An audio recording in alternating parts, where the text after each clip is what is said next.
Hello and welcome everyone. Thanks so much for joining us on your weekend to join us for this virtual social venture challenge competition. My name is George Tsiadis. I'm the CEO and co-founder of the Resolution Project, and I'm thrilled to welcome you to this competition. We're hosting it in partnership with Harvard World Model United Nations.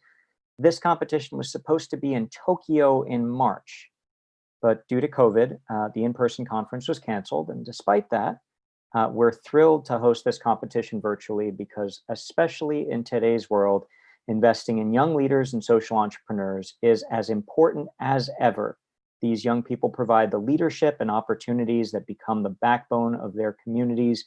And we see this in how Resolution Fellows worldwide are responding to COVID and its ongoing impacts in their communities. We know that young, impact-focused leaders will be the ones to transform those communities from within and build a more just and sustainable future. To that end, if you're just getting to know the Resolution Project, I'd love to share just a little bit more about Resolution and its impact. Resolution funds, mentors, and supports young people starting social enterprises in their home communities around the world. Resolution has over 500 fellows in 80 countries who've impacted over 2.7 million people through their social enterprises. And we select them through competitions like this. Usually it's in person, but due to the ongoing COVID pandemic, we have begun to hold virtual competitions. And it's only fitting that World Model United Nations would be our very first full virtual social venture challenge competition. World Model UN was our very first partner back in 2009 in The Hague, where we piloted the very first social venture challenge. And now 12 competitions later, we are thrilled to keep that streak running and go from the very first 5 fellows that we've selected to the vibrant WorldMUN community that is a part of the Resolution community. To give you a sense of what that 12 years has generated, with WorldMUN alone, mind you, we have many other competition partners. With WorldMUN alone, we've selected 42 social ventures from the 74 fellows we have awarded. And through those ventures, they have gone on to impact over 404,000 lives, including a few pretty incredible numbers, including over 16,000 children who have gained access to education through social ventures started by Resolution Fellows that came out of WorldMUN, and nearly 16,000 women and girls that have been supported through empowerment initiatives. And so as we search for our next Resolution Fellows that come from this incredible partnership and this great community that we've built, I want to introduce our judges for the competition. First, Erica Locke-Munsky, Vice President of the Blackstone Charitable Foundation and Resolution Board Member. Gabe Sunshine, founder of Bracebridge Capital and a longtime supporter of Resolution. And with the Sunshines, it is a family affair. You may have seen, if you were involved in World Model United at some point, you may have seen Gabe's wife, Geraldine Acuna Sunshine, on stage speaking about the incredible work that World Model United Nations does. She is also a board member of Resolution. And so in a fitting fashion, we're also joined by Teddy Sunshine as a special guest. And our next judge, Stephen Hill, just finished his post as Chief Legal Advisor at NATO, and was also involved in World Model United Nations in his college days. And finally, along with me, we're joined by Howard Levine, the Managing Director, Global Credit and Special Situations at Bank of America Merrill Lynch, and also a Resolution co-founder, board member, and someone who was involved in World Model United Nations the same time that I was. So in the spirit of moving things forward and getting to action, I just do have a few thank yous to share. I just want to thank the judges for joining us today and sharing their expertise so generously. I want to thank the Resolution team for all the hard work that has been put into turning our in-person competition into this incredible virtual experience. I want to thank WorldMUN and its community for the years of support and partnership, especially Annie Rude, last year's Secretary General, who helped so much in organizing the planned competition. I want to thank our supporters, donors, and partners.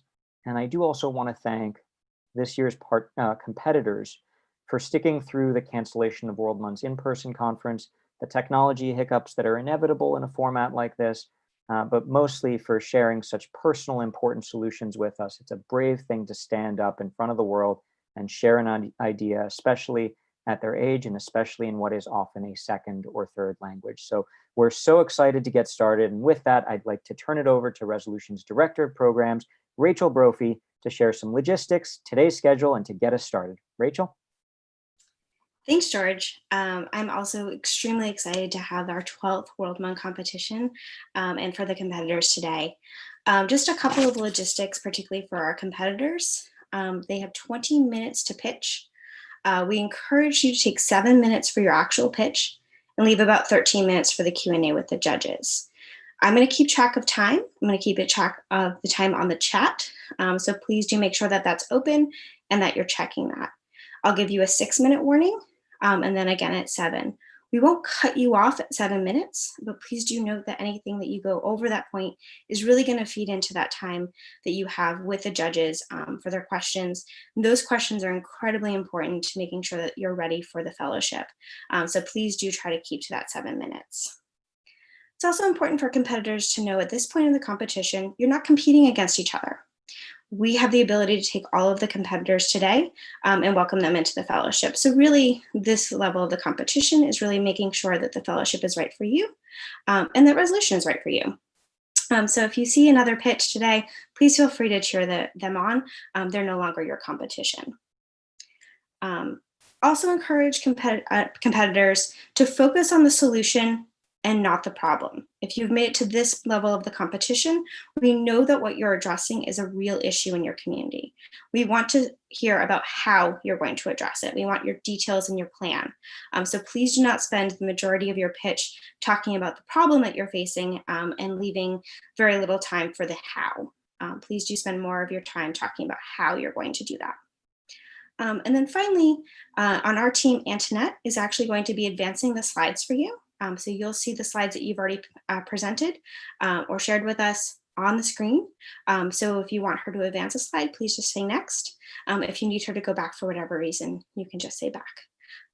And with that, we're ready for our first team, which is Correctional Integrity. So Antoinette will pull up their slides and then the team, when you're ready to go, we'll be able to start the clock. And a reminder, you have 20 minutes, and I'm going to be keeping time on the chat. So with that, Antoinette, do you mind pulling up Correctional Integrity? Thank you so much. Hi, everyone. Hi, everyone. I hope we are doing well in these times of uncertainty. We're Correctional Integrity. I'm Paulina from Mexico. My name is Loyal, and I'm from Canada, and we are Correctional Integrity, and we're based in Belgium. Next slide, please. So as you can see, the main problem that Correctional Integrity is trying to address is unethical treatment within prisons, specifically linked to that of corruption. In an ideal circumstance, we would have correctional staff that exhibit ethical practices within their everyday protocols. Next slide, please. This is primarily why Correctional Integrity offers a conceptual toolkit to link ethics as a concept to everyday practices. Integrity in itself means ethical practice in everyday protocols. Next slide, please. And what is really important about our venture is actually the conversation that's starting today. We know that there's a lot of movements today that are actually talking about what can we do. However, correctional integrity and what we see lacking in the world today is a conversation of what happens after that person gets arrested or what happens when they got into prison. So that's why correctional integrity is right for this moment and the timing is great for it. Next slide, please. So this is our business model. We already have some partners already with Transparency International and Peace Jam. We've done seminars, workshops, and presentations with them. Therefore, we have solid partnerships already. However, we're actually finding that we have a lot of NGOs that do these things already. So we want to kind of reach to them and tell us that they have to help us in order to reach our goal. Yeah, and the primary activities that we've already established so far are basic workshops and thematical presentations. And these are our primary workshops, but with the Resolution Project, we are hoping to expand to the next level. But we hope the Resolution Project will be able to enable us to do research and develop a handbook of best practices. Yes. And this is what we're hoping for. Now, those are all our inputs, as you can see. However, how is Resolution Project going to give a solution to this problem? Now, we, as Loyal said, we're helping to develop solutions for the promotion of integrity, but also deliver capacity building to the beneficiaries that we're seeking to help. Now, this is more of a research-based, results-based venture. That means that we are going to measure our impact, taking a look at their results first, and then measure from there how we're going to implement and how we can help penitentiary institutions to do their work better. And the primary beneficiaries in this position are the correctional staff themselves, because if you improve the ethical practices of the correctional staff, you will inherently improve the conditions for the prisons. And the key partnerships as well, because by collaborating with organizations, you create general awareness for the issues you're addressing. And as we can see at the moment, general interest and awareness is critical for changing these kinds of problems. Next slide, please. So as you can see here is our core model. We're repeatable model, right? So what we already doing as Correctional Integrity is actually doing educational workshops, as we said, with PCM and other institutions. And then we go to schools, we go to youth conferences in Belgium. Now, what the Resolution Project will give us, and what we hope that the Resolution Project provides us, is the next step, right? The second phase of it. So we want to kind of do a handbook, a tool for integrity for these prisons. Now, we know that COVID-19 actually gave us less flexibility to go to prisons and go to these institutions. That's why we thought that now it's better to take a look into the academies, the police academies, the correctional academies, and tackle the problem from the root. Next slide, please. So that's why we have a future roadmap. Here you can see that what we're seeking from the Resolution Project is the first and second phase. That's going to be our pilot model. And that's going to be two phases, right? So scoping phase, where we have the connections, we open the doors for people to actually seek our services. And then the second one will be when we do SWOT analysis on these institutions, specifically in one, because we want to first do one single sample and then do not generalize. Obviously, not every single institution is the same, but we want you to do one single thing that will allow us to do more and more in the future. And in this case, the Resolution Project will help us because it'll give us the resources to make this pilot project work. It will give us the resources to finance getting and printing books, printing our education modules, printing our handbooks, printing posters, iPads for conducting surveys within prisons, giving us general administration support. There's a flat fee of about 200 euros or so to start a nonprofit organization within the country. So there's also trademarking fees, and the general fees associated with all of the starting the organization in of itself is one of the key components where part of the resources would go for our Resolution Project. Next slide, please. Next slide, please. So that was it for Correctional Integrity. We're hoping for your questions. Fantastic. There's about 15 minutes for questions.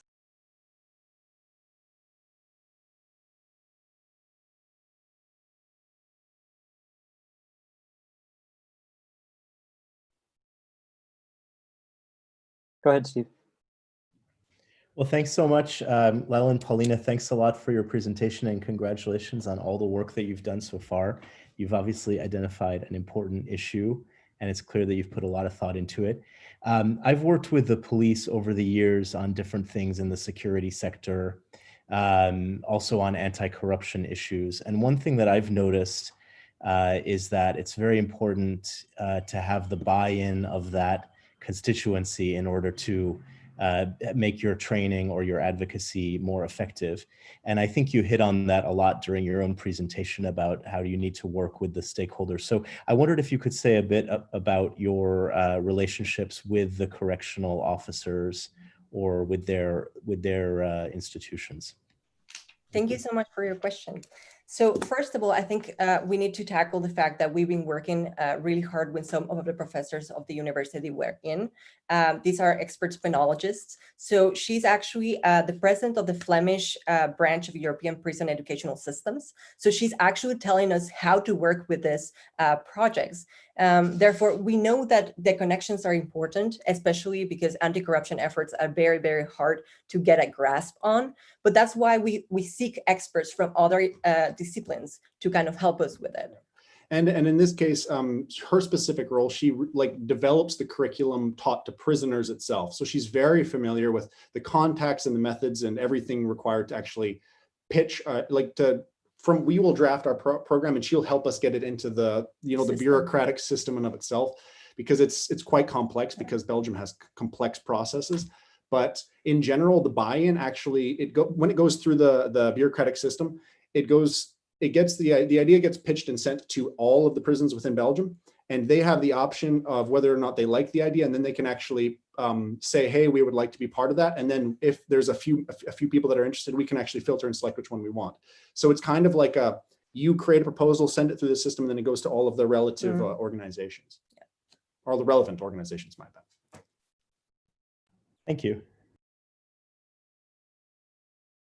I guess just as a follow-up to Stephen's question, what happens if you can't get traction with the correctional institutions? What other avenues are available to try to carry out this work? Absolutely. So our idea of it first, of what we're doing right now as Correctional Integrity, is actually raising awareness of it. And we think that that's very important reason why we do first the raising awareness, because we think that we cannot do it by ourselves. And then we go to the traction of the correctional staff and the officers. It is an important question of whether or not we get those connections first in order to fit the idea. However, I think in order for us to make a revenue from the business, we actually have to think of the things that we are already doing and the things that we're good at doing. So that is workshops, seminars, and making these integrity booklets and handbooks. And to follow up on that, at the moment, the Belgian Justice Minister, I believe maybe a year or two ago, if I forget the article that I read, he's actually implementing a large reform on the justice process. They're making new prisons, they're updating facilities, they're upgrading curriculum. They're doing a lot of progression within the next, they've got like a multi-year plan, and within the next 2 years or so, depending on how coronavirus delays everything, there'll be a lot of stuff being implemented and improved. So there's actually the timing thing with the relative to the defund the police and the whole social progress and movement going forward in general. I think that it's a really, really good opportunity to kind of try to capitalize on some of the movement that's going forward already.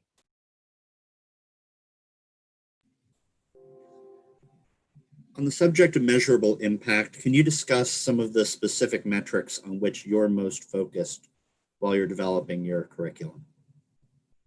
Absolutely. So as I don't know if I already said my background, I'm currently working at the World Customs Organization for an integrity program. So what we're trying to do, instead of measuring impact, also we are both social scientists, so we know kind of how to measure this type of metrics. What we said is that the results-based approach will work very, very good. So we have first a first approach of measuring at the beginning, then measure it at the middle, and then measure it at the end. So we see how our scope broadens, and also we see results from a base. So we implement when the results come out, right? So the good practices are implemented by the bad practices that we see and we analyze. And to see if you have made impacts on them. You do surveys of perception or of experiences of practices.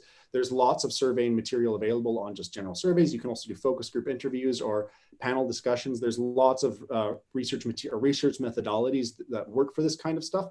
And a lot of it's based around perception in general. There's internal and external perceptions as well. So it's a lot more complicated. Yeah. Are there certain items in particular on perception on which you're focused, certain questions that you are most focused on asking the stakeholders with which you work?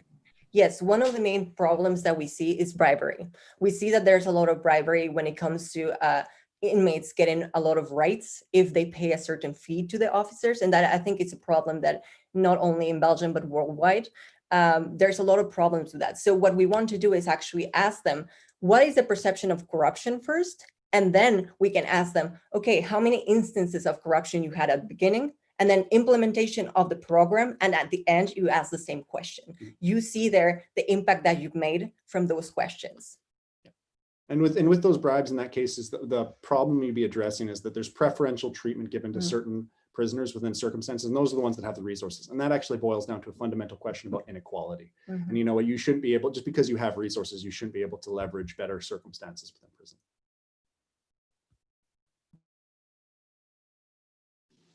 So it sounds like you're doing some pre and post evaluation. When you do the pre-evaluation, you're probably uncovering a lot of this corruptive practices and other poor behavior.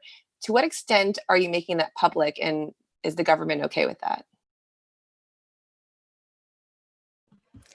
Absolutely. I think that's a very good question of transparency as well. If we are actually seeking transparency, we need to be transparent with our efforts, right? That comes boiling down to our partners as well.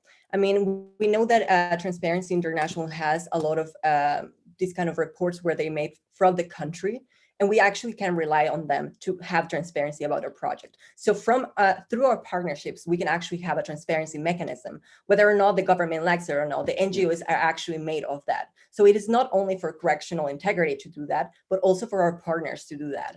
And in this case, it would also depend on what the liability of what the partnership arranges with. I mean, if you're working with a facility and they don't want you to disclose this kind of information, then you obviously have to respect that as well. So I think it really depends on partner to partner basis. Ideally, you'd want to be able to see if you can make an impact, and then you can actually tell people that you've made an impact. But still, if you make an impact and you might not be able to tell people about it because of disclosure reasons, you still made an impact, right? And that has merits and value in and of itself. Well, is there a challenge because they're essentially your clients? So, you kind of have to do what they say. Yes, absolutely. Yes, absolutely. Absolutely. That's the reality, right? Yeah, Say if they want, if they're all right with it, then obviously you can create more promotion about it and, say that we've done this. But if they say no disclosure, then obviously not. So a couple of questions from me. I heard a little bit about cost. I didn't see a budget. Do you have a budget that you can share? Yes, we have a budget, but we don't have a PowerPoint slide on it. Okay. Can you walk us through it then? Yes, absolutely. Okay.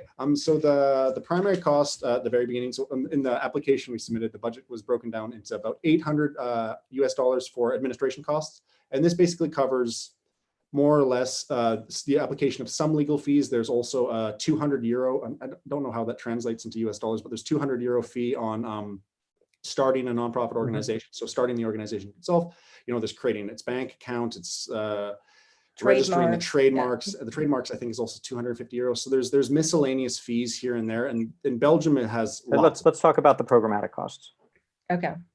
The programmatic costs, well, there's $500 US set aside for transiting to and from the facilities, depending on where the facility is located. Obviously, in our case, if it's located in Brussels, the fees will the costs will be lower. So it's variable depending on where the partnership is established. If it's further outside of the city, then costs will elevate naturally. There's $2,700, I believe, for flexible costs for stationery. This breaks down into custom pens for everyone likes to have their own little organization's pens. Have nice little notebooks where you have where you can write notes on them. There's also printing of posters, printing of the actual handbook itself. So if we actually make the handbook and proceed with that, then we want to actually have printed versions that you can give people a handed copy, just because handed copies are better than digital copies. Everyone has digital copies, they end up being wasted. And there's also costs for programs we would need for online platform like PictoChart, Prezi, depending on which one you prefer. Obviously, I believe the PictoChart's $550 for 1 year. These are all miscellaneous costs that contribute in the total. But there's also costs for delivering workshops in and of itself. So the workshops that we're already delivering, in the past, the people that are hosting our workshops have given us money, but also covered the costs of them themselves. So it breaks down. Yeah. Is that a good enough? I'm sorry, no, that didn't clarify for me. What I've got here is about $800 for miscellaneous admin, about $500 for transportation, about $2,700, which I'm understanding to be for marketing materials and sort of customized equipment. Yes. And then you lost me. Okay. So do you want me to break that down more? No. I'm asking if there's anything else. That is from the grant. Right. So then, and we have. Go ahead. Okay, so we also have inputs as well from workshops we're delivering, so we have a source of revenue as well. So a workshop that we'll deliver will range between $150 to $300 or $400, depending on how the euro US dollar transfers. So it really depends on that. Yeah. So you're saying each workshop you charge about $150 to $400, $400 roughly speaking, depending on obviously the way of working. And how many of these have you done already? One. Yes. One paid, and then the other one. And you said that they covered the cost, but sorry, what was that? And we delivered one as correctional integrity, and another one we've delivered independently before, as anti-corruption effort. just anti-corruption general presentation. Okay.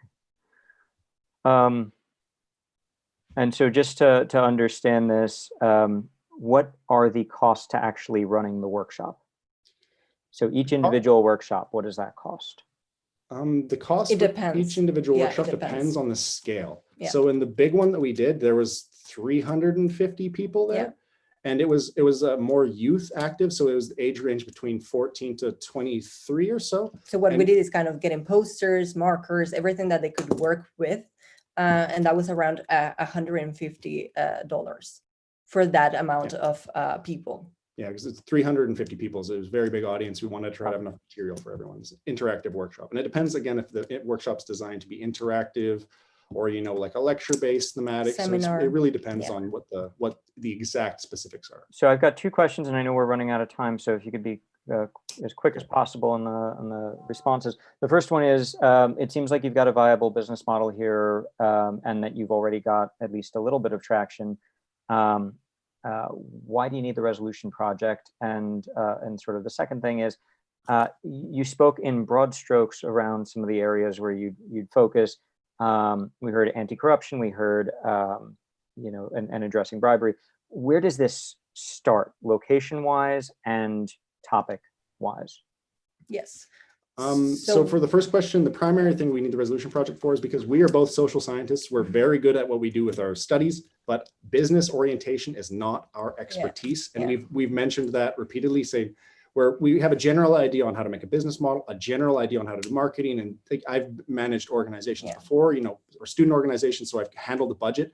So in general, the best thing that we would hope from the resolution project would having mentorship, business guidance, and how to carry a project forward bigger than what a small scale operation So is. what we're doing right now is based in Belgium, and we're doing just youth conferences. I know we have 1 minute, so I'm just going to be very fast. We have youth conferences, we have seminars, we have workshops. So what we want the resolution project to make for us, or to give us, is that ability to do it an extra step to the police academies, to the correctional staff. That is what we want the resolution project for. And the second question, geography and first issue area, where are you going first, and what are you focusing on first? Belgium, and then we want to expand. Where in Belgium? Brussels area, yes. Especially the facility of St. Gilles. Would be the first topic? Sorry. First topic? Sorry. Yeah, the first topic that you'll focus on in from an educational perspective. Promotion of integrity as a whole. Promotion of integrity entirely as a concept. The ethical practice in ethics in your everyday practice. Okay. Thank you. Thank you. Thank you for the questions. Thank you. And that's time. Thank you very much for your presentation. We'll take a brief break, and then Curabit will be the next presentation.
Wonderful. And our next presentation will be Curabit.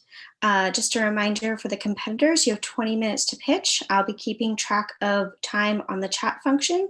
Encourage you to keep at least your pitch to about 7 minutes, leaving about 13 minutes for the Q&A.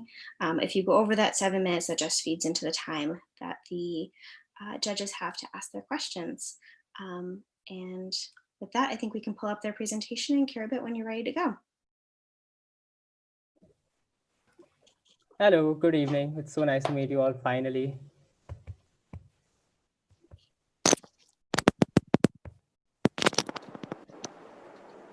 Okay, hi, this is Aman. I'm part of Curabit and I'm Rishabh, and we are both the co-founders of Curabit.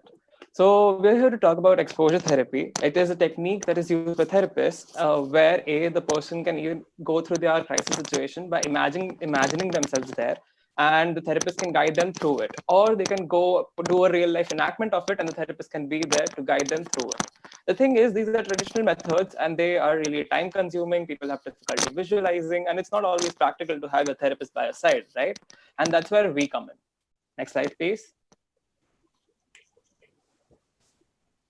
so we're super excited to introduce Curabit. Where we come in is VR-based exposure therapy. Our mission is to aid in the treatment of mental health disorders using virtual reality. Next slide, please. So let's talk about VR-based exposure therapy. Rishabh mentioned Imaginal, which doesn't simulate your senses enough, as well as in vivo. When you're in the situation, it can be practical, it can be expensive. And we want to find that sweet spot in the middle to help deliver therapy effectively. Next slide, please. How we want to go about the treatment course is to gradually desensitize the patient. We start with someone, for example, has social anxiety. They can start with having coffee virtually with someone, and as they get comfortable, they can go on to a little more difficult situation like attending a small party, and slowly they move on, build their confidence, and before you know it, they'll be giving a speech at a large conference. Next slide, please. This technology is known to have a lot of benefits. It is backed by research. It has more than hundreds of papers to its name. It can generate a lot of difficult scenarios, which would be otherwise very difficult to generate. We also give more power to the therapist. They can personalize the scenario. They can have the audience react, etc. Next slide, please. So this is a very exciting slide, and let me tell you why. So we sat and had a conversation with psychologists and friends, and the direct consequence of virtual reality exposure therapy is known to be that it takes lesser time for treatment as well as reduced dropout rates. What we can achieve with that is that we know psychology is expensive in India, and we can help patients bear lesser costs. We can also create more time for therapists to treat additional patients. And that is fantastic only because we know the infrastructure of mental health in India is extremely small. We also know that with lesser dropout rates, there's lesser chance of you relapsing and going back in a cycle and placing additional stress on the infrastructure of mental health in India. Next slide, please. So for each disorder that we deal with, we first start by designing the simulation screenplay with our consulting psychologists. And once it's ready, we go on to develop the simulation for it with our VR developers. Then we put the simulation into trials with only a few selected clinics. And then they give us feedback and suggestions how to go about it. And once we reach a threshold of effectiveness, we go on for the full rollout. Even then, we will be continuously looking for feedback and suggestions and refining the simulations. Next slide, please. Initially, we plan on selling our systems to psychologists who practice in Mumbai, who will help us have an indirect impact on the patients that are aged between 18 to 40 years initially. We first want to deal with only one disorder, that is the social anxiety disorder. And then we shall move on to other disorders like depression, OCD, and slowly onto PTSD, small phobias as well. Next slide, please. So in terms of our goals, we ran some average numbers, and we figured out that in the end of 2 years, we can help treat around 30 new patients. And that is something we couldn't ignore. We also looked at costs, and we realized we're saving 600,000 rupees, which is around $8,000 in treatment, in psychological treatment. Next, please. So our initial expenses are stated on the screen as well. 4,500 to 5,000 is what we're looking at, to start off with a venture. In terms of streams of incomes, we plan on doing it two ways. We want One, to be a total buyout of the system by a therapist at $350, or we were also offering a monthly rental at $35 per month. In terms of content subscriptions, we've created multiple brackets for a therapist using it for 1 to 5 patients. We charge 18% of the session cost, 5 to 10, 15, and 11 plus 12%. We're going for the model of higher volume, lower margins. Next, please. According to our projections, we should be able to recover the initial investment money in about 14 to 15 months, after which whatever we earn will be pure profit and will be put on to development for more simulations, buying new headsets, etc. Next slide, please. So collaborations are super interesting with us. At the top, we looked at Empower. We looked at all these mental health clinics that seem to be excited about it. In the middle, we're looking at VR developers like Oculus and Vive. And at the bottom, we're looking at VR studios that can help us develop the simulation. So we spoke to Enzo Immersive, we spoke to Rasta Studio as well, and we've got positive responses from them. Next, please. So we've received a lot of support from the community as well. We've received letters from psychologists saying how this can benefit them, how they would implement the system. And on the right there, Indla's Child Guidance Clinic also sent us an email saying they'd be very happy to collaborate in terms of helping us with research, being at the forefront of deploying virtual reality therapy. Next, please. Up till now, this is the progress that we've made with our mission. We sent out a research survey to more than 100 psychologists across India, and we got a quite positive response. And after which we created a website that would allow our collaborators to know more about us, like psychologists, VR developers, VR headset manufacturers. Then we started on a screenplay for our first disorder simulation with around 7 psychologists who were more than happy to develop it for us. And next slide, please.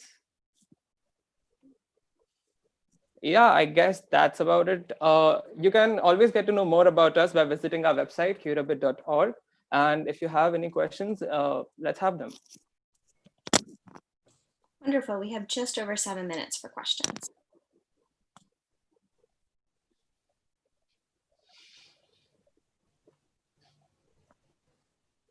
Is this going to be registered as a nonprofit or a for-profit?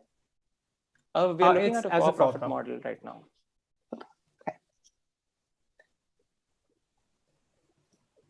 Sorry, I didn't quite catch that answer to Erica's question. We're looking at a for-profit model. The for-profit model. Okay, thank you. Could you talk a bit about the biggest takeaways from the survey that you ran with the 100 psychologists with whom you connected? We asked them various questions. First, what disorders they see that are prevalent, and most of them said that social anxiety disorder is really common. And after which depression and OCD, we asked how much time it takes to treat them normally, etc. And then we went on to ask them how familiar they are with technology, how comfortable they are, do they know about VR? If they had a product like us that they could use as a tool, would they be comfortable? Would they be interested in seminars and things like this? And from the responses that we got, we realized, okay, there's a lot of potential there. So we did ask questions as well. You know, would you be willing to obtain a brochure? Would you be willing to attend seminars? And we got really positive responses for them. Hey, Bureau. I have 2 questions. The first one is just about the evidence for the efficacy of VR in treating social anxiety disorder and the level of acceptance among therapists in India. And the second one is about the venture itself and how the responsibilities are going to be divided between the 2 of you. So we did have that concern as well, you know, in terms of level of acceptance in India. But after we went around contacting psychologists and, you know, we asked them, like, would you accept this? Now, one step is for psychologists to accept it. The next step is for the patients to. And they advised us, you know, this technology could be something very exciting. If we approach mental health centers, they can sell it as a different kind of therapy. They have multiple programs as well. So they see a lot of excitement in that sense. But they do seem to think around 18 to 40-year-olds would be very willing to use this technology. And to answer your second question, Aman will be looking more at the research part of it. That is getting details about the screenplay, what is working, what is not working, the effectiveness of it. And I will be looking more at the virtual reality side of it. I'll be more of the development part of the venture, and whatever requirements we get from the psychologist's end, we'll try to instill them in the simulations that we develop. Does that answer your question? So who's handling the actual marketing and business development side of things? So as of now, we've already contacted a lot of psychologists, and a lot of them seem to be really excited. And from one of them, we even got that, I'll gladly be your first customer. For the next 6 to 8 months, that is the initial budget that we submitted, we see us conducting only trial programs. And for that, we don't think we'll be needing much of marketing as such or outreach as such. We both have been handling them up till now and plan on handling them till the trial program goes on. After our budget's duration expires, we will be looking to have more members on the team who can divide up, so that we can divide up responsibilities. So we asked the psychologists the same questions, and they're like, since the psychology community is so small, the marketing aspect can be a sort of, we can do it in a sort of snowballing fashion. You ask me for 5 people, we'll approach them. And since our growth is going gradual, we know we can afford, 5 headsets. So we go to 5 people. Next, we can afford 3 more, we go to 3 more. So that is the sense that we look, that's the sense we see in marketing it that way, at least initially. But later on, we'd like to have a PR and outreach team as well. How long does it take to develop and actually create a simulation? And how many simulations do you think you need to have for just, for example, social anxiety? So we did speak to a company in Hyderabad, Rasta VR. Their developers seemed ready and on board. They gave us an estimate of around 3 months to develop the scenario that we told them. And since it's a contract basis, they're there for revisions constantly. So, maybe 3 months for that particular project. And then we move parallelly with another project. We are also looking at multiple simulations for the same disorder because we want to have simulations for various different settings.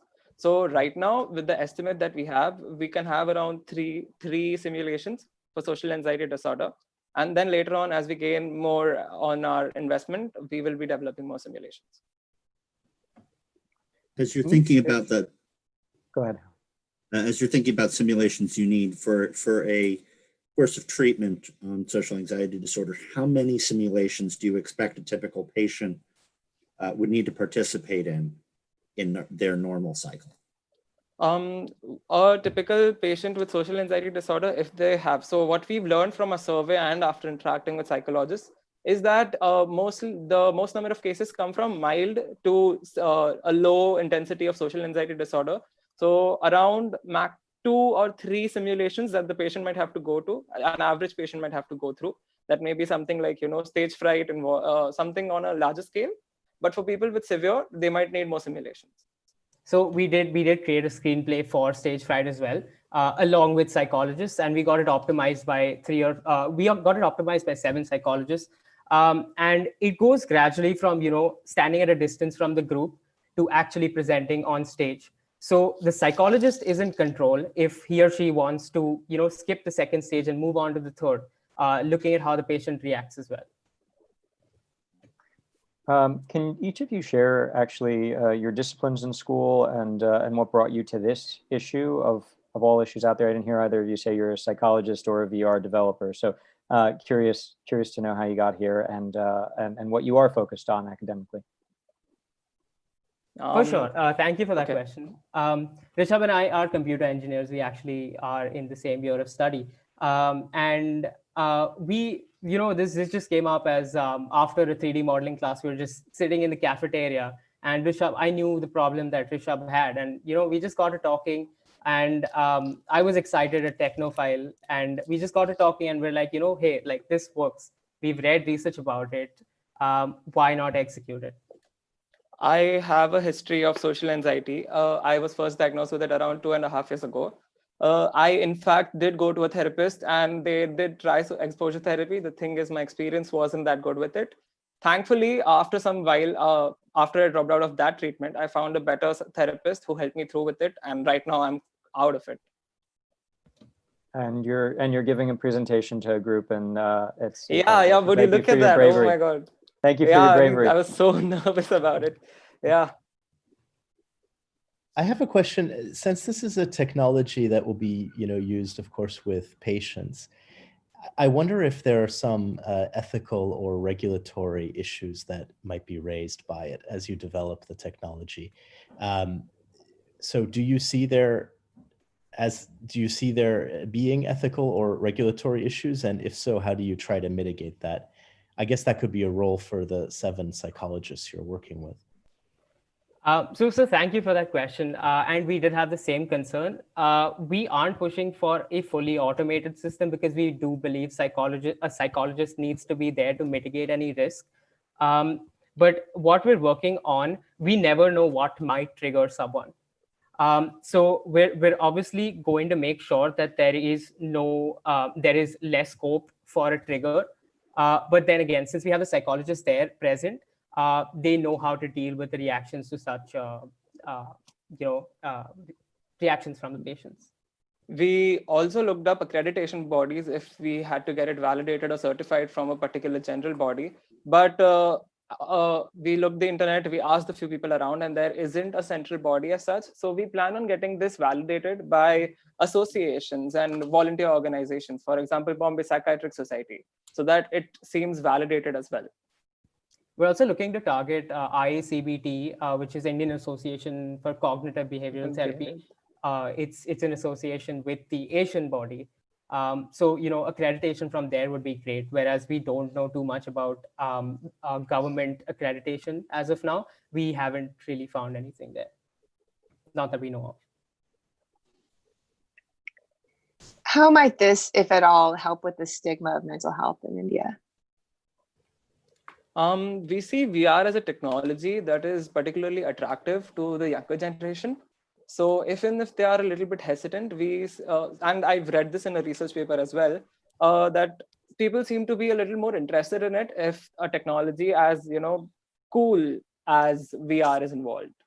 And hopefully once we get the word running around and we talk to more people ourselves, we will be able to get more people into mental health.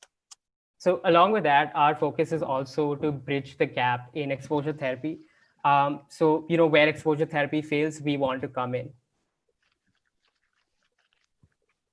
Very quick question for you on your budget, just to help us level set on your longer term cash flow dynamic. Part of your revenue model is a percentage of session cost in terms of 8 and 15%. Frame for us how much a session would typically cost in Mumbai. On an average, around 2,000 rupees. That's around $25-26. So if we are looking at a clinic that has around 1 to 5 patients using it, per session, they would be giving us 18% of their cut. That should be around, say, $4.5 per session that we earn. And similarly, as more patients increase, our bracket goes down. Got it. Dave, I see your hand. Yeah, I just wanted to understand what are you hoping to get out of the Resolution Fellowship? Mostly we're looking at mentorship and the initial investment that we need to get things running. But we also understand there might be aspects of this that we don't fully understand. So maybe, there are things legally that, we may need assistance with. There might be some people that we need help reaching to, or just things that, we might not see coming, but a fellow mentor might see coming. So things like that. So being a resolution fellow would also add a lot of credibility to us when we do approach psychologists. It would be a much smoother process to get someone to trust us.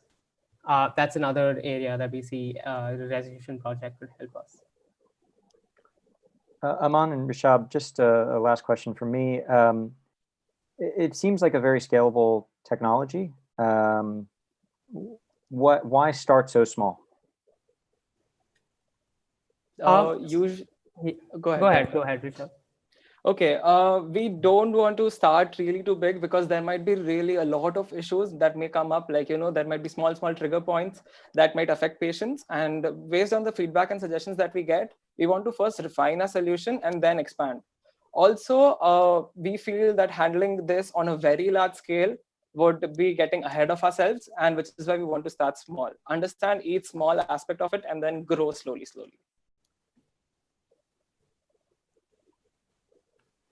Judges, any last questions? All right. Well, thank you so much for your presentation. Thank you. Thank you for so this. much. Thank you, Kirabit. I will take another brief pause before our next presentation.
Okay, next up we have light blue.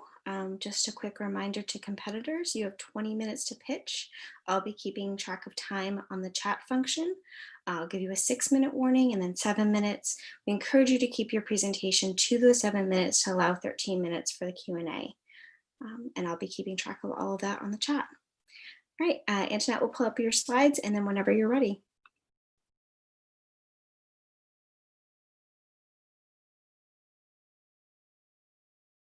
Thank you, Rachel, and thank you everyone for giving me this opportunity to be connected to you guys. I'm really very excited. So let's just straight dive into it. Well, these are the few words that what an elderly in a society feels. Next slide, please. Everyone is talking about it. Yes, the problem is elderly loneliness, and it is aggravating every single day.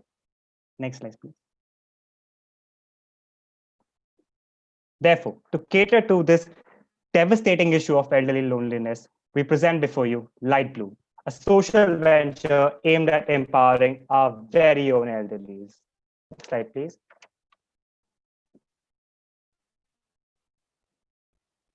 So this is the current situation, and we want to get to the desired. So to get to that, we need to add stars of value and purpose to their lives. And we can do that by connecting them to a community that actually needs their help, where they can actually provide some value. So we thereby mentors, elderlies will be acting as mentors to mentees who actually need their help, therefore improving both the communities and proliferating as a whole. Next slide, please. Yeah, next slide, please.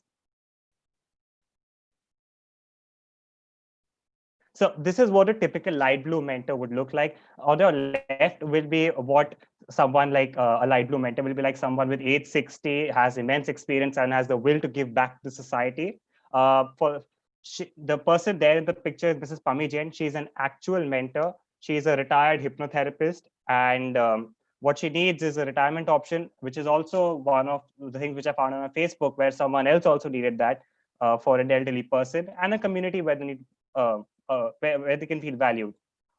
On the other hand, there is a mentee. So our typical mentee would look like someone who's age 21, has little or no experience, and is very ambitious. So that's my team member Sneha, who has helped me build this entire model. So this next slide, please. That's me. That's again a light blue mentor. That's Mr. Ajay Jain. He's a retired chartered accountant. And that's how the mentorship sessions are going to be conducted on a Zoom call like this virtually. Of course, the offline situation is not possible with elderlies being more vulnerable, and thereby both the communities getting what they want. Next slide, please.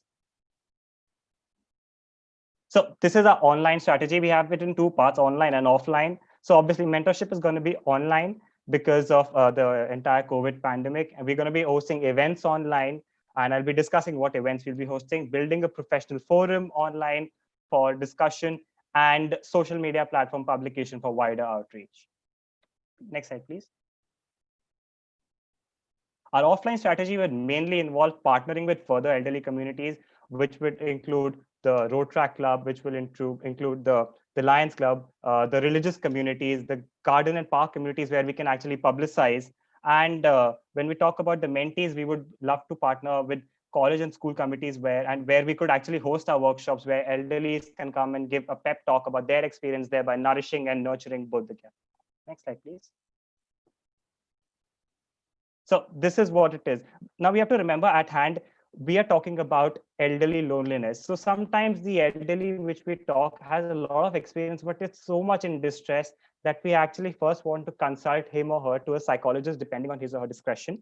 After that, they are highly experienced and trained. And we also follow a community-centric approach rather than an individualistic approach. Next slide, please. So these are the 4 domains where our mentors are experienced as of now. Next slide, please. So we are going to do it in 3-stage strategy, which is the seed, nourish, and grow. So our seeding stage will involve moving around partnerships with elderly communities and local communities, building a website done, have a soft skill curriculum. Now, why this is necessary is because soft skill curriculum, sometimes the person knows what to speak, but just to say how that gives an added motivation, that gives an added boost, and that helps in communication process within altogether. So a soft skill curriculum training, then team building, where you have just 3 people on board, me, Sneha, and Harshit, who help. Then psychologist consultation as for on board through partnerships. Next slide, please.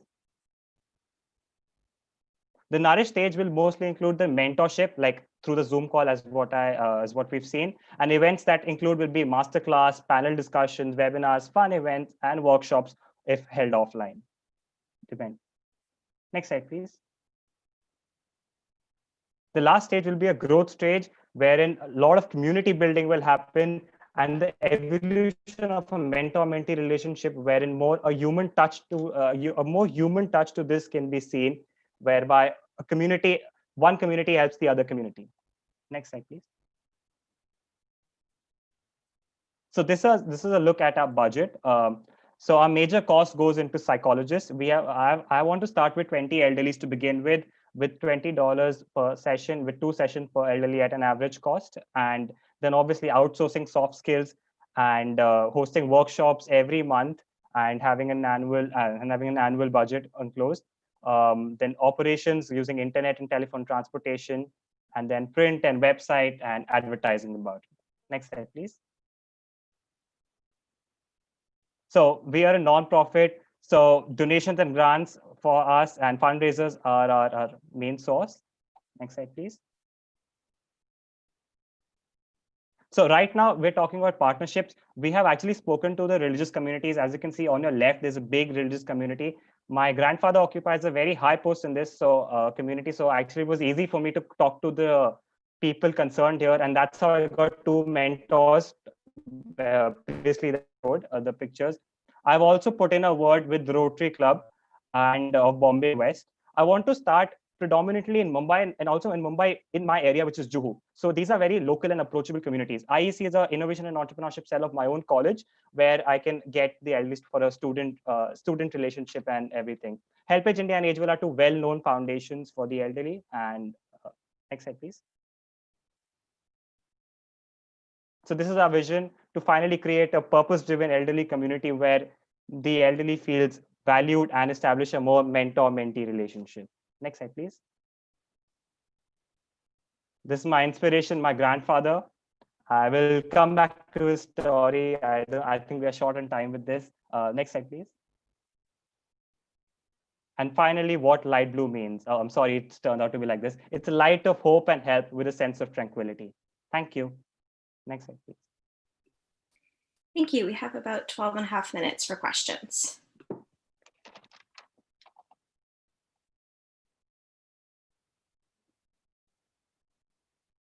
Thank you so much, Aditya.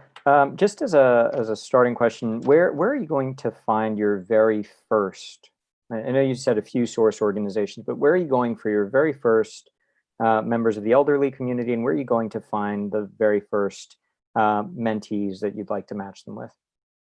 Sure. So thank you so much. My first elderly communities have already begun as we are in talks with Punjab Jain Mahabratri Sabha, which is an organization where my grandfather is. We've also put in so we've already gotten 2 people from there. So I would like to host more workshops and more meetings with them, so I get in more people whoever are interested. I've also put in a word with the Rotary Club of Bombay West. Now this is just Bombay West. I want to start locally, very locally in Juhu itself. So those are the 2 organizations where I would like to begin with. For mentees, I would start with my own college, my own NMIMS University, their innovation and entrepreneurship cell, and their the huge community what we have as students in our. So that's I believe could be a good access. Dave? Thank you, Aditya. You in your budget, one of the most significant expense items is the psychologists, and you mentioned 2 sessions with each of the elderly. And what I'm trying to understand is whether the purpose of those sessions is A, to screen elderly for appropriateness in this program, B, to provide therapy, or C, to provide training so that they can be effective mentors. Sure, I'll answer that question. Is it possible for us to turn to slide 22? Hello. Yes, just give us a moment. Yeah, sure. Pull that up, and if you want to start talking about it in advance. Yeah. So I think this is what it is. So when we approach the elderly communities, this is like a basic roadmap. Depending on the person's discretion, seeing that the person is how good in a state of mind he is, he goes for a psychologist. If the person opts that he's perfectly all right, then it's just a soft skill curriculum training program. So that serves a psychologist program. I think, is that what you're looking for, Gabe? Please let me know whether that clarifies.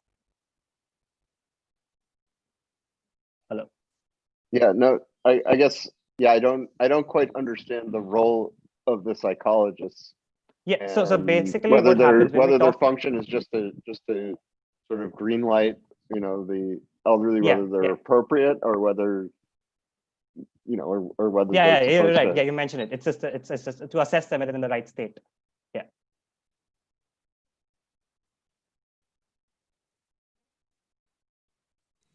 And then why does it take 2 sessions to do that? So that's an average session. What I've come to after talking to a couple of them. So usually, so what happens? I want to start with 20 people. Now I know for a fact there are some people who do not require them, and there are some people who might just require more than two. So that's an average number that comes with respect to two people. So that's.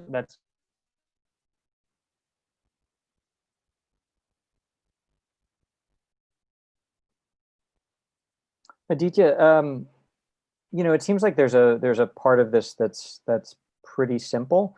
Why not just make this a student group? Why go to the trouble of creating an organization, building up infrastructure, investing all these resources and systems? Why does this solution require that and the sort of building up of the community in the long term? So what happens with this is when we talk about elderlies and so there's a lot of experience with them. And I personally feel that my own grandfather, my inspiration, who has helped me. So there is so much free information available online, but there's just very little experience for someone to get it through. So if I could connect them with the right people who actually want to help, so that will serve my mission. Because at the end of the day, I want to cater. So it's you're catering elderly, but you're also solving a problem where they need. So it's like a win-win situation. And it's more emotional for me because my own grandfather started it as a very small, when he worked with the Indian Navy, and he offered, post retirement, he started to offer consultancy to young naval aspirants. And then he dropped out because he was diagnosed with acute dementia. So I really felt whatever lives he impacted through his consultancy, I feel a lot of people can do that to a lot of people, to a lot more student community, which we often underestimate. I get that, but it seems like you could probably do that in sort of in ways that didn't require starting a full organization, incorporating it, and having a $3,000 budget. Why go to that trouble? And I guess really talk to us a bit more about the long-term vision for this, and so we can understand that. Yeah. So we want to actually build a community for the elderly. And why go to the elderly? Why if that's what I think I'm understanding is why go to the elderly? Why do that? So it's all because there's experience. There is an entire. Now, if we just start a student community, it does not serve the main purpose. My main purpose is to serve elderly loneliness, wherein I can create a community. It just happens to be. Yes, sir. I'm sorry. Oh, I'm not asking why involve the elderly community. Okay. I'm asking why create a formal organization, right? A new organization, and not utilize an existing system, right? A student group could go out and work with a number of sort of a broad elderly population in a particular community. Why does this need to be its own new organization, operating sort of more sustainably like that? So because post-retirement, what happens is a lot of elderlies, what make them happy was their professional life. So now what happens is when I talk to these people, they want to connect to them. And there are no opportunities like that for them where they can connect professionally in a way. Although they can opt for mentorship, there are like voluntarily things like that, but there is no such organization that deals with it. So that's the change that I want to bring about. I want to create that organization wherein it's known that, okay, you have a problem, you can come to Light Blue for suggestions and advice, and then you can get away. In picking up on that, Aditya, as you're thinking about the goal of what you want the organization to be, is it an organization that helps pair 20 or 50 mentees and mentors each year, or is it something that you're looking to build a platform that scales larger and has a bigger geographic or bigger age breadth? Yeah, sure. It's definitely the latter. What I'm looking for is, for me, my person, let's give my own example. If I would have to, let's say I have a person who's very good at finance, a retired chartered accountant. So if I have a doubt with finance in my life ever, or in a professional life or whatever, I can approach him. But let's say after a few months, I have a doubt with, let's say, my something related to psychology, personality development thing. So I also have a hypnotherapist on board and a psychology instructor who could help me with that part. So it's like a more community-centric approach where I'm not just limited to one mentor, I'm limited to the entire access.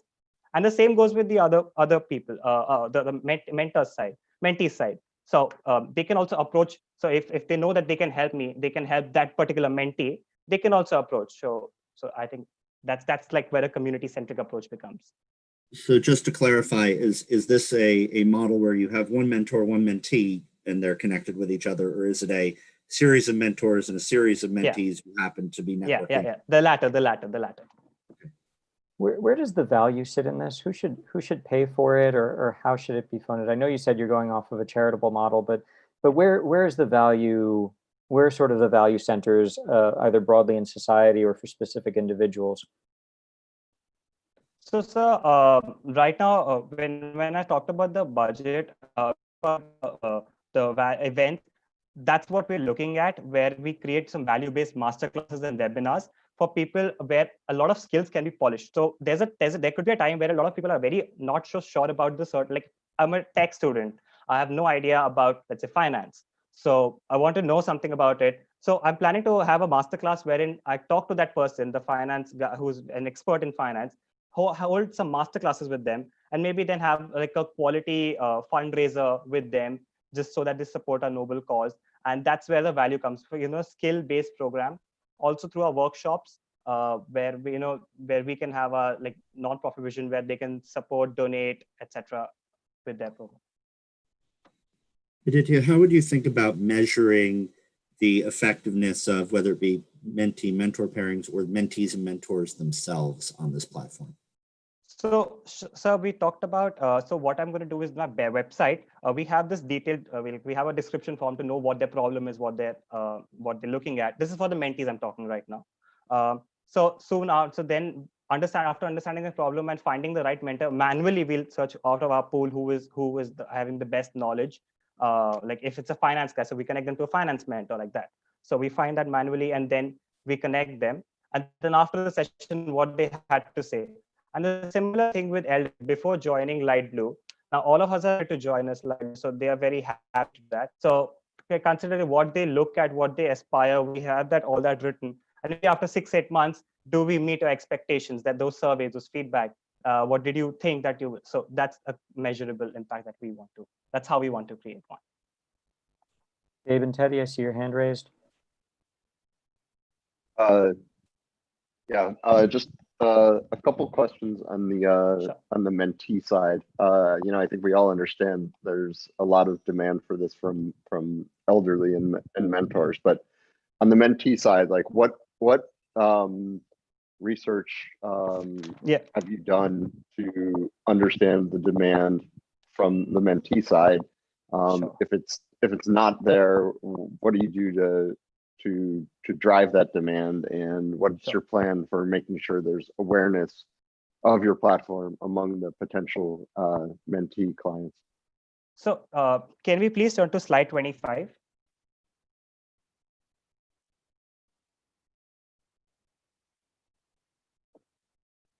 So basically what happened was when we are researching, I actually conducted a survey.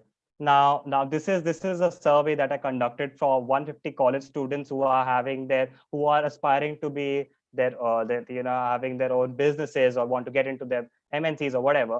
And out of which we can see the results are 69.9%, close to 70% of them have opted that they will go for an consultancy or mentorship by people who are like experiences than a paid professional consultancy firm, which means that the very fact that they need consultancy to begin with.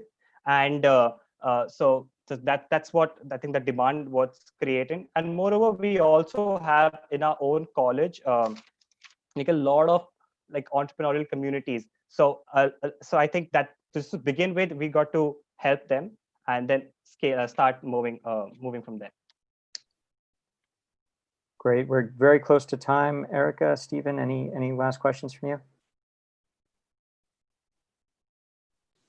I saw on your original proposal that you have a $5 per year membership fee for the mentors. Is that still part of your business case? No, okay. Not at all. We actually realized that later after talking to a lot of people and a lot of advice was given that that's something not viable, not feasible. It does not make sense for a lot of reasons. It's like, I realized that I was talking, it's like, if I'm lonely, why am I paying for my own loneliness to get rid of it? it was like that. So it didn't make sense. And then later we had to, we won't carry that on. It's free from both ends. Great. Thanks so much. Thank you. Thank you, everyone. Thank you. Time. Yeah. Wonderful. We're going to take another short break and then we'll come back with our next presentation.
Okay, next up we have Tavishi.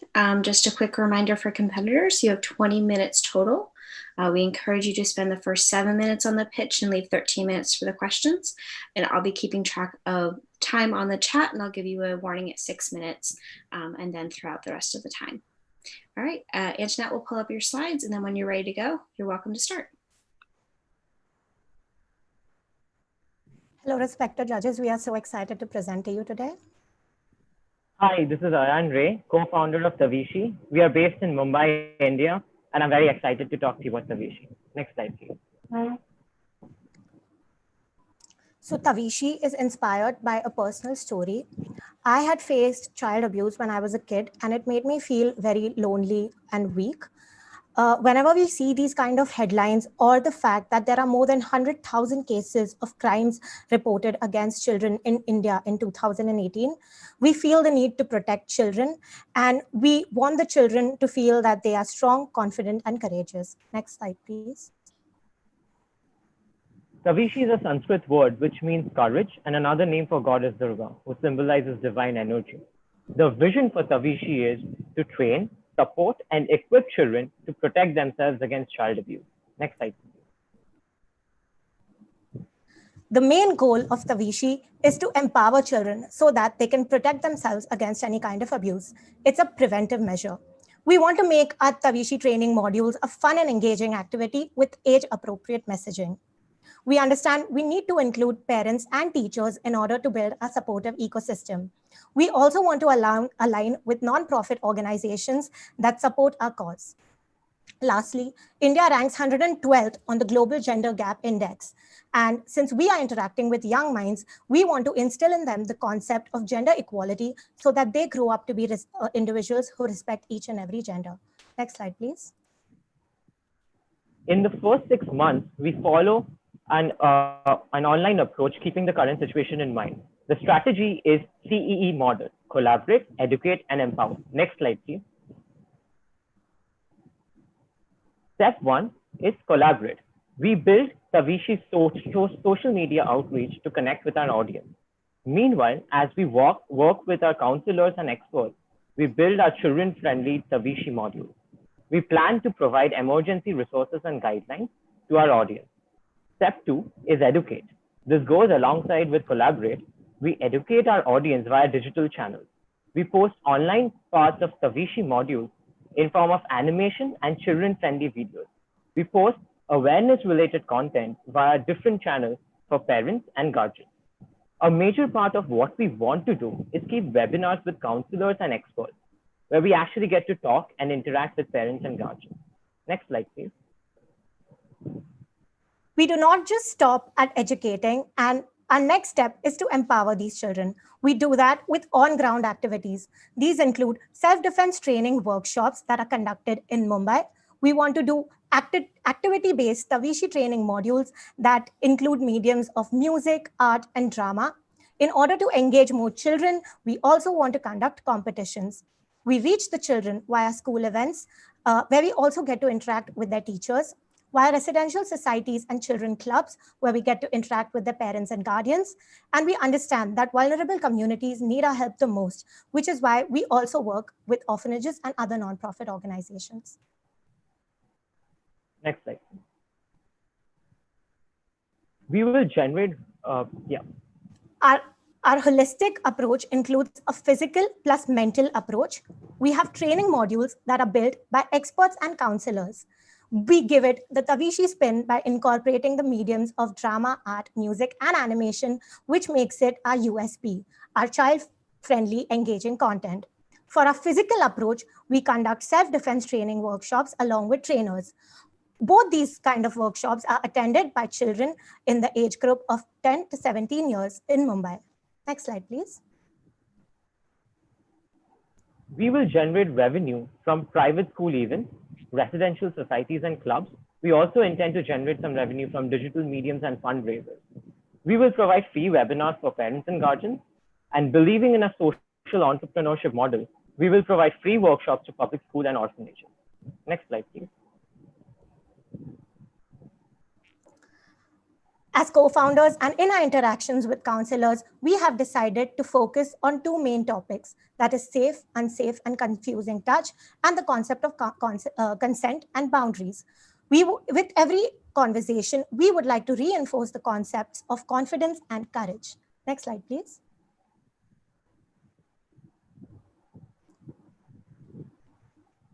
This is the budget for our first year. Tavishi is looking for a funding of $3960. We will take questions later regarding our budget. Next slide, please. Our anticipated collaborations are with organizations such as ARPAN, Childline, Smile Foundation, and Bharat Vikas Parishad. Next slide, please.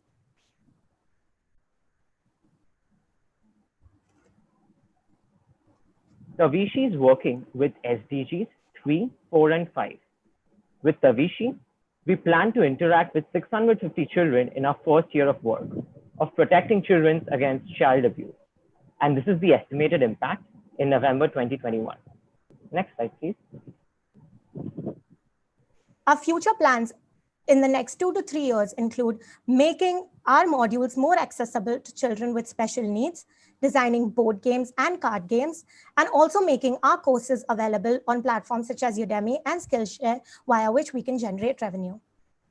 Next slide, please. Thank you. We would love to answer your questions. Great. We have about 14 minutes for questions.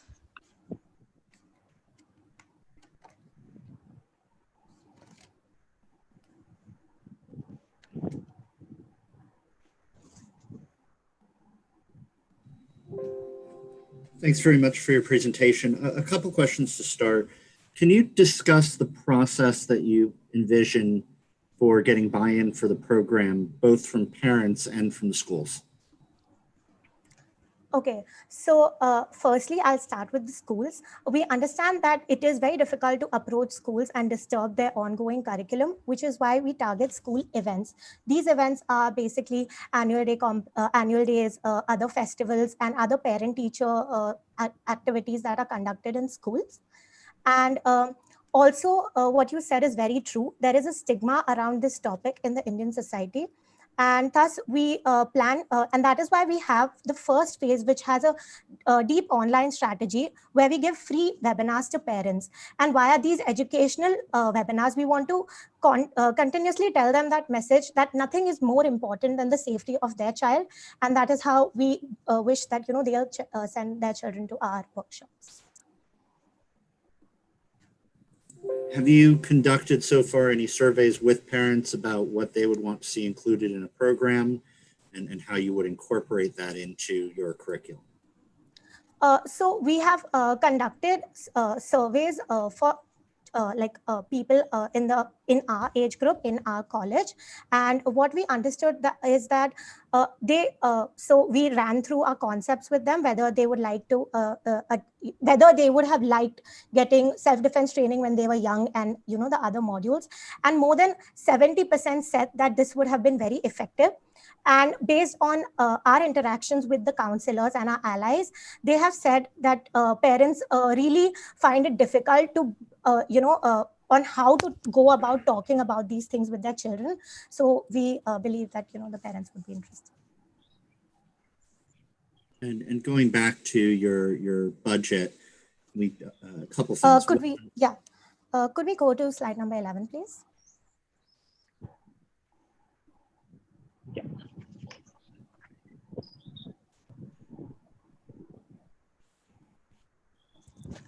Could we go to slide number 11, please? Yeah, so this is the budget for the first year, and this has a setup cost. So I'll run you through. The initial digital setup cost includes building up our websites, domains, any web development costs, and probably a couple of equipments that we probably need to purchase for the digital sessions, like mics and all of that. So our next cost is the legal cost. We want to get registered, and we also need help, legal help in building policies with all the other collaborators that we are going to be working with. The next is the emergency fund, which we've kept in consideration just in case there's any incident which happens at our workshops. The next is human resources, and this is calculated over the activities, which is 12 webinars, 4 activities, 4 self-defense workshop, which spans over 5 to 7 days, and 3 competitions. Each of these will range from $30 to $75 per activity. This comes to a cost of $960 across 25 activities. We are keeping a budget of $500 for freelancers, which will include animators, designers on board to build the session, and $500 for counselors to build these modules who could help us.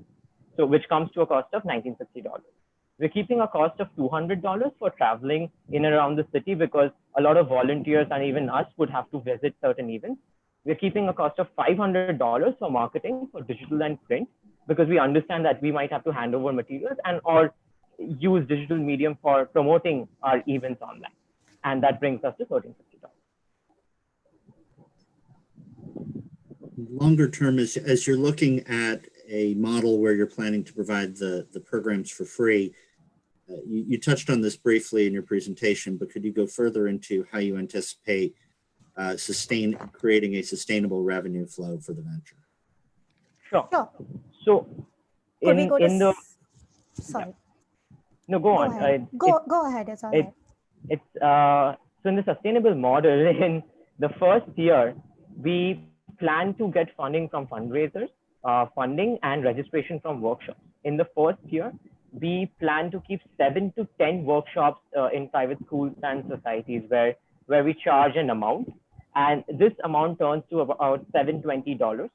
In the second year, as we scale up the webinars and these workshops, we anticipate $1,478, right? We acknowledge that we would need an initial seed funding because there's a setup cost involved, right? So the setup cost is $1,300, and the recurring cost, it comes to $2,650, right? But in the second year, the cost of human resources would go down because we have already consulted with these people to build those modules. And our anticipated second year's cost is $2,200. That's when we break even in the second year with every cost, with $2,200. So that's where we break even after second year. But we would need an initial seed funding because because of the setup cost. Gabe and Teddy?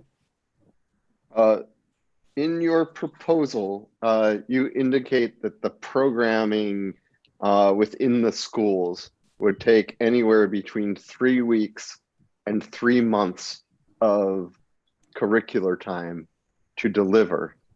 And while you acknowledge that not every school will be able to make that time commitment, I'm concerned that schools have a lot of demand on their times just with instruction and then with special programs. And do you have any school that's indicated to you that they can afford this 3 weeks to 3 months of time? Yes, sir. I would just like to clarify that when we started, we had planned that we would provide these self-defense workshops more extensively and have a bigger frame. But as we moved further and we spoke to more self-defense trainers and experts, we realized that that is needed to kind of make them like karate or judo experts. And then we decided that a good time that would also be suitable for the schools and also our venture would be somewhere between 5 to 7 days, which helps the children become confident and ready to face any such a situation. So that is a change that occurred. We pivoted from our plan. Also, with respect to this plan, we spoke to 2 public schools in Malad area of Mumbai who have agreed to come on board. And this we did via the Bharat Vikas Parishad network. And we have also spoken to a few residential societies who have shown interest, but these on-ground activities will occur once the lockdown is over. So if you've scaled back the amount of programming you plan to deliver by something between 60 and 80%, do you still need this budget on the HR side? Because that's taking up half your budget. So, Ayan, would you like to comment? Right. So the reason for the HR budget is because it kind of also has an initial cost, because we would need help from counselors and animators initially to build up these modules. Now, going to the second year, since we already have these children-friendly animation on board, we can always scale up. But there is an initial cost incurred. And it's a scale-up model, but we can't start off with like a 50% scale-up. So I would just like to add on to his point that earlier we did not have this comprehensive online strategy where we were doing this child-friendly engaging. And because of the lockdown, we had to kind of make a whole new working model and for ourselves. And that is.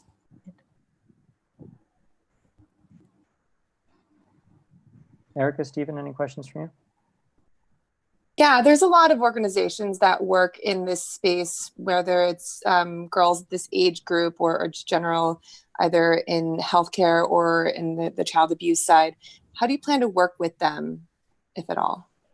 So firstly, we plan to collaborate with them with our digital platform. So we want to conduct these webinars, and we want to bring in experts, who've had experience working in this field to come and talk at our webinars. And secondly, we would also need help with the intervention stage, since we are not doing intervention for someone who's suffered child abuse. We would want to collaborate with organizations and get our beneficiaries in touch with them if we come to know that, someone needs that intervention. Have you started talking to any of them yet? Organizations? Yeah. So we've spoken to counselors who are a part of Arpan and Childline, and they do these intervention counseling. So one thing that I noted in the slide, and it's a bit related to this, How are you thinking about some of the expansion? You noted plans to work with children with special needs as well. Are you thinking about doing that through expanding partnerships, through sort of bringing on more consultants and advisors? What's sort of how are you thinking about these in terms of growth in the future? Sure. So that is something we want to do after like a year at least. So within, we want to start that in our second year. So one of our allies, could we move to slide 17? And meanwhile, I'll explain. So one of our allies is my sister, who is a teacher, and she teaches children with special needs. And she has her school and her whole community. So she will be a good starting point for us to reach out to people who can, who can make our modules. I am so sorry. Is slide 17? Okay. So I mean, that is also one of, so that's my sister on the screen, and she works with special children. So we like to reach out with them. Could we go to the previous slide, please? I'm so sorry. Yeah, so these are our allies, and this ally network will really help us to reach out to the community of counselors and, their teachers that they know of. And just to add on, we have, this is a future plan, and after a year, so we have had conversations around these. And one way we want to inculcate, not just accessibility, but board games and Skillshare is because we understand that will also generate some revenue back. So we want to scale it up as well as make it sustainable in the whole. But we have had conversations with our allies on the same. Okay. We're running short on time, just a little bit left. Judges, other questions? Yeah, I just wanted to ask you, and maybe you touched on it just before, how do you identify the kind of service providers? Because a lot of your model is based on getting these external folks to provide content. I think you just said how you identify them, but how do you make sure that they're operating at a certain level of consistency? Sure. So we have a brief plan in place for this.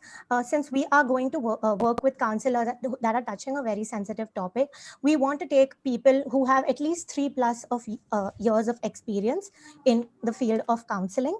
Also, we want them to be trained in other modules of child sexual abuse. So some of the examples of these modules in India are the ARPAN module and the HEAL module. So anyone with that experience would also be very helpful. If I were to just think about the educational qualifications, someone who's done their master's in counseling, so their MA in counseling would really be helpful to our cause.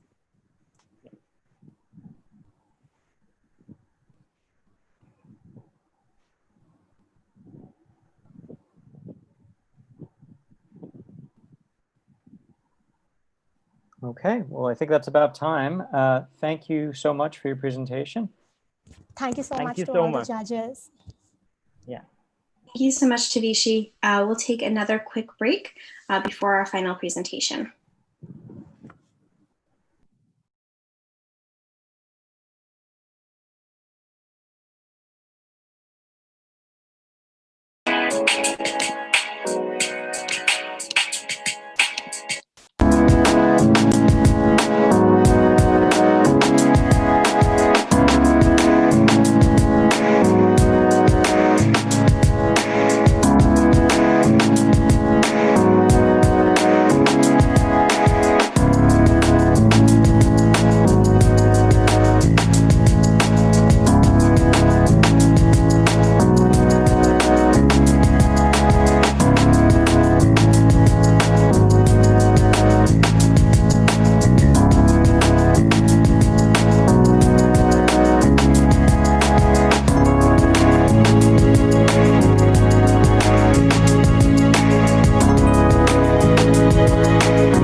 our final presentation today, we have Voices at the Peak. For competitors, just a reminder, there's 20 minutes to pitch. I encourage you to take 7 minutes of that pitch for the actual pitch and 13 minutes for the Q&A. And I'll be keeping track of time on the chat. Antoinette will pull up the slides, and then whenever you're ready. Thank you, everybody. So good morning. My name is Yaiko Nishikawa Perez, and my social venture is called Voices at the Peak. Next slide, please. So everything started when my father started selling Mexican handicrafts in Japan, especially those from my mother's hometown, the state of Oaxaca, because that was the very moment when I started getting contact with Mexican popular art and consequently with artisans. Next slide, please. In Mexico, the artisan tradition is very popular among the 68 indigenous communities that the country harbors. And by 2012, there were more than 12 million artisans that was part of this group. Next slide, please. Unfortunately, in recent years, this artisan legacy has been lost along with indigenous languages and ancient traditions, which represent a big problem for the cultural diversity that Mexico has been recognized for, and also in the economic and environmental sustainability perspective. And the National Fund for the Promotion of Handicrafts in Mexico has made great efforts at stimulating this usage of handicrafts in the daily life. However, it has been noticed that those who go to cultural fairs, contests, and expositions are actually not young adults. Next slide, please. So with this in mind, Voices at the Peak aims to encourage new generations to use these Mexican handicrafts and therefore to preserve its value. In order to achieve this goal, Voices at the Peak needs to construct an innovative way to approach to the youth by involving these artisans with technology and social media platforms that could widen their market scope, but also bring them closer to new trendings and change of preferences by broadening their products offer in terms of design, usage, and quality. Next slide, please. So in order to address this problem, Voices at the Peak is looking forward to training artisans in terms of innovation, material selection, media technology usage, price calculation, income administration, among other contents that are vital for improving artisans' competitiveness skills, but also at the same time, providing artisans with courses or seminars on English language, women empowerment, and indigenous empowerment that can contribute to artisans' personal development and as a consequence to their quality of life. Now, due to the fact that these artisans live far away from each other, these courses are thought to be conducted via online and held by an expert on the topic, the reason why they will be provided an iPad to join their classes. And in order to ensure that, well, this iPad will be lended, and in order to ensure that they will pass down this iPad to other generations, the idea is to create a letter of commitment, including in the terms and conditions to be part of the program. And the idea is to encourage them to own their own electronic device throughout the program. Next slide, please. Now, the program isn't intended to be held in 2 stages.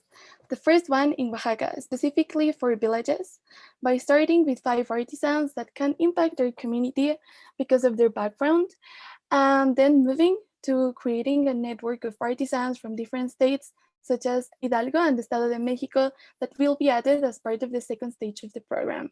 Next slide, please. Now, in order to ensure that this knowledge will be transferred among artisans, the idea is to create a method where, like it can be seen here, for example, that these 5 artisans will take the classes along with a Voices at the Peak member from the external expert.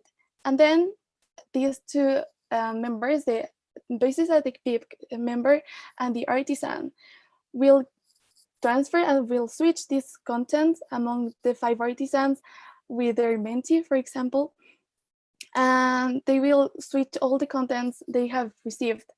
And then in the second step, they will be, well, the artisan who was trained will be training the other artisans along with the Voices at the Peak member. Next slide, please. So the idea is to train these artisans so that they can become future trainers for other artisans. So the first generation in the first year will be taking these courses, and in the second year, it will start the wave 2 with the new generation of artisans, where the first generation will be transferring the same contents they obtained in the first year, and at the same time they will be receiving the second part of their retrainment, which it will be in total 10 courses by this time, because we have 5 artisans and we will be having 5 voices at the peak member. And through this time, we will be evaluating how much have they progressed in terms of the competencies they will be acquiring. And yeah, by knowing that, we will be able to know when to graduate them and start second stage in the following states. Next slide, please. So our budget is $5,000, almost $5,000, that will be used in 5 iPads.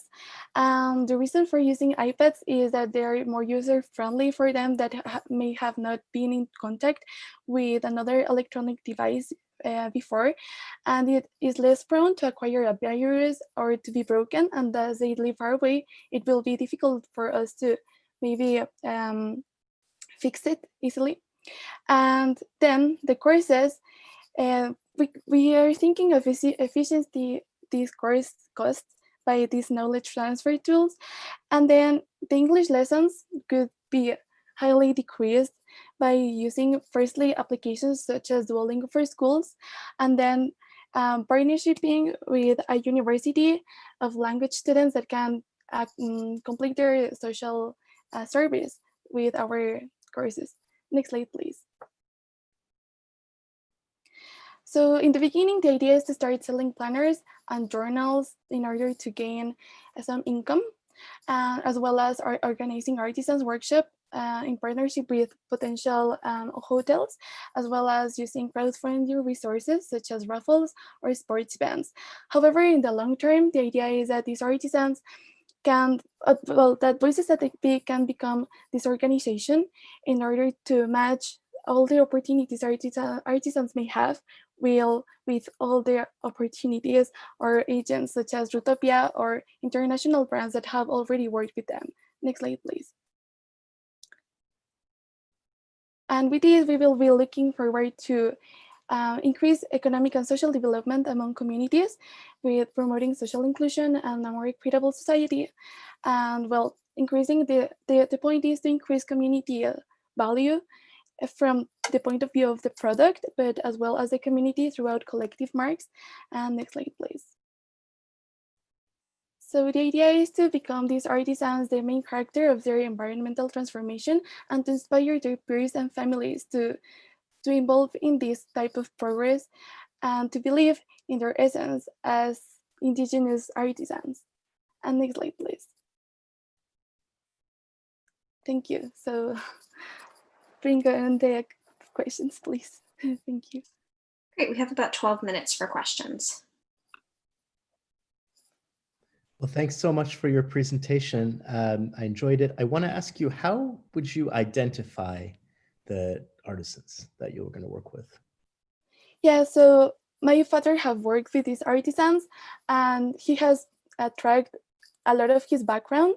So I know that they have already international recognition, and so they can inspire their peers and families because they are already well recognized among their communities. So I think they could really impact their family and therefore others around them. What's the benefit of supporting artisans who have already achieved international recognition versus identifying others that perhaps need more resources to try to move from some of the difficult circumstances around being an artisan today? Yeah, well, the idea is that these artisans who have already been involved in this kind of context, like international recognition, is that they already know what is the importance of these courses, and I think they will be more committed to take them. And also because we need to ensure that this knowledge transfer is efficient and it will be clear. So they already, most of them have already taken courses similar to these ones. So I think it will be easier to start from those who have more experience and then moving forward towards the ones who haven't.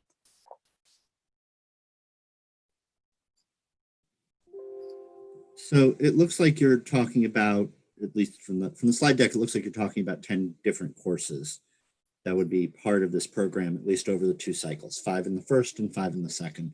How would these courses be developed? Are you doing this in-house, or are you working with outside providers to help build those courses?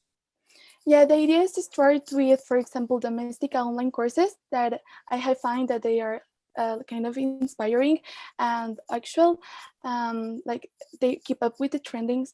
And the idea is that they can watch the video along with the Voices at the Peak member, and then see like if each Voices at the Peak member engage with an artisans, it will be easier to keep track of their progress and to evaluate their metrics and how it will be going, and then alienate the content of the original class to those that are going to pass the knowledge to the other generation.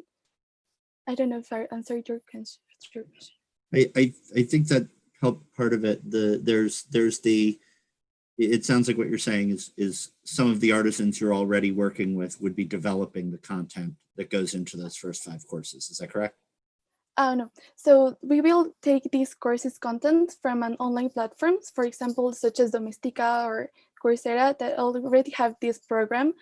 And we will follow this program and obviously take permission from the creator to reproduce the course and maybe pay a little bit more. And so we will be taking these contents and then reproduce them. Okay. And then when you're thinking about how to encourage your trainees to become the trainers, what steps would you take to encourage those people who've come through your program to then be the next generation of teachers? Thank you for your question. Well, I thought about giving them kind of, well, they will keep receiving this kind of recognition that they have successfully completed their courses, and they will be awarded kind of a title of master training of artisans, and they can have a special part in our social page or website where we have our trainers, so they will have more opportunities to be well known internationally, and they can maybe participate in more expositions internationally and LPUs nationally. So it sounds like a lot of your platform is on the back end, working with these artisans and training them.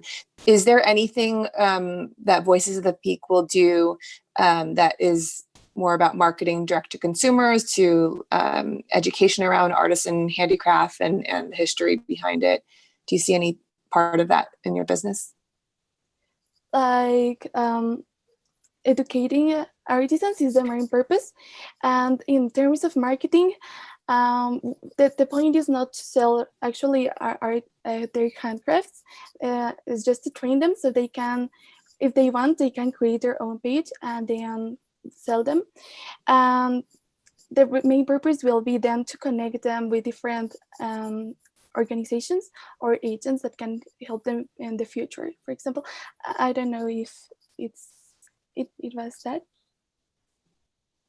Yeah, I was just wondering if you have a consumer side that you plan to just generally put out information, you know, whether it's promoting what your program is doing, just so you're drumming up demand for the products.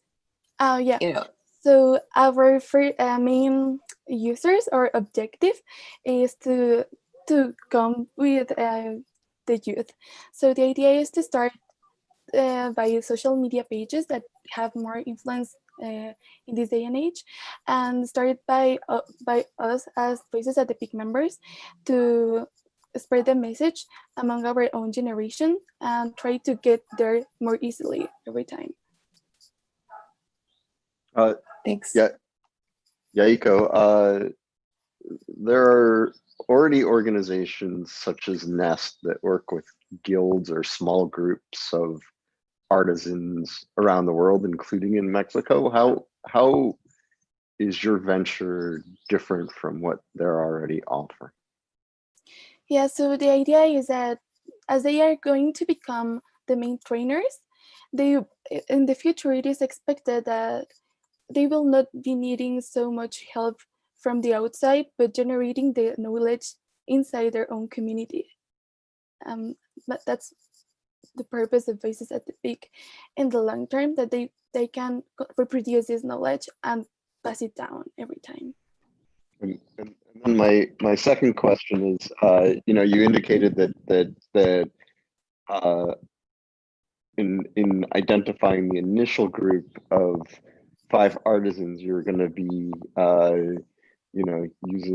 using your father as an ally because he already has some existing relationships.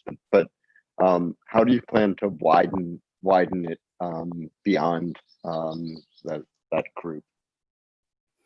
So the idea, when in the second step, when the artisans are sharing what they learned from the first content they learned, is to invite others to the sessions so that they can get involved every time, and then see who is really interested in taking these courses and start to engage that person in order to be part of the second stage or the second generation of those artisans. And maybe we will have more like 2 artisans per Voices at the Peak member at that time. So we could be widening it little by little. So I understand if you were just going to stay in Oaxaca, that you could rely on word of mouth or social connections that are already there. But if you wanted to go to a new geographical location, you mentioned Hidalgo, I think, how would you be able to find artisans there who could benefit from this venture? Oh yeah, so the thing is that in Hidalgo, the community is really big, and those artisans that we have identified are kind of the leaders of that community. So it would be so much easier to get that, to get more adepts in the training by starting now in Hidalgo. And they are only 2 artisans. One artisan in Hidalgo with a lot of community in the back. And in the Estado de Mexico is kind of the same as a big family. So I think it will be easier if we start with the family, but also inviting another one, an external, so that not only one community or family beneficiaries from the program. Thank you. I have a few questions.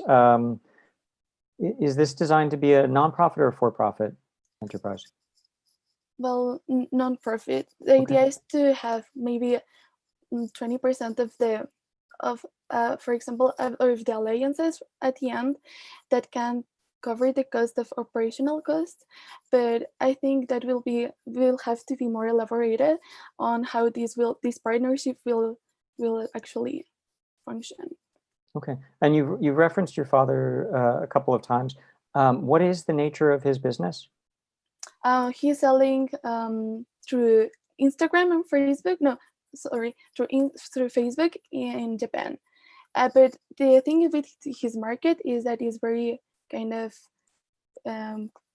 narrow, because he select the persons who are going to be part of the page he is uploading the photos to, and yeah, that's his business. And do they pay him for marketing? Does he just buy the products from them and resell them? What's the does he obtain a commission? What's the sort of structure of the flow of money? Oh yeah, so he's kind of doing everything. He makes his own marketing, and he resells the things. So he take the cost of the exportation, and then the taxes. So yeah, that's the type of things that he do. Okay, and would you be able to ensure that that all the artisans were getting a fair wage? Yeah. So that's actually one of the main points of the program, that all the agreements they make are fair. So the idea is that they can receive legal advice when signing contracts and these kind of things that are delicate or So yeah, the idea is to have these things really apart from each other. Okay, we're very close to time. Any final questions, judges? What would you be doing if you weren't working on this? Well, I just finished my first year of university. I think I would be working also with my students group that I'm actually in I don't know, these international relations, things like UN models that they are really interested in. But I actually like helping people, like in volunteering things. So one of my dreams is to go to Africa, for example, and to help other people. Wonderful, and thank you so much. And a big thank you to all of our competitors today, as well as our judges. This was a very exciting first for Resolution, and appreciate everyone being part of it. I'm now going to hand it over to George Tsiadis again for a couple of final remarks. Thanks so much, Rachel. I just want to give a huge thank you to our competitors. Normally we have a full conference room where everybody's able to applaud. So just hand waves and Zoom claps and all those things I'll have to do for the time being. But really, really incredible showing from all of you. We're so grateful for you sharing so fully of these things that are so important to you. And we're excited as judges to go back and do some hard work ourselves and try to figure out where we can move forward. I do also want to thank our judges for their time. I do want to thank World Model United Nations for this long-standing and incredible partnership, and that we're hopeful that we'll be together in person with that community next year. And I actually do want to ask, there are some members of the Resolution team that have been behind the scenes for the whole time. And if folks are in pajamas, you don't have to turn on your cameras, but if you can and you feel up to it, I just want to acknowledge the heroic efforts by the team to do all the behind the scenes work to make this happen. So if you do want to pop on your camera, Mariella, I see you there, Toby, Antoinette, Rachel, thank you so much. I know there are a few other members of the team as well, but just so grateful. There you are, Ellen. So grateful for your efforts and the team that was helping out yesterday as well. So look, thank you all also who joined us live on Facebook and through YouTube and through our website. With everything happening in the world today, it is young people like these and their commitment to positive change that makes us optimistic about our future. And if you want a little extra dose of optimism in your life this week, I just ask you to please join Bhavik Mooney, one of our Resolution Fellows, and me on Wednesday, July 1st at 12 p.m. Eastern Time at noon Eastern to watch the live announcement on our Facebook when we're able to share with you our newest Resolution Fellows through this competition. So thanks, everyone, and have a wonderful rest of the day.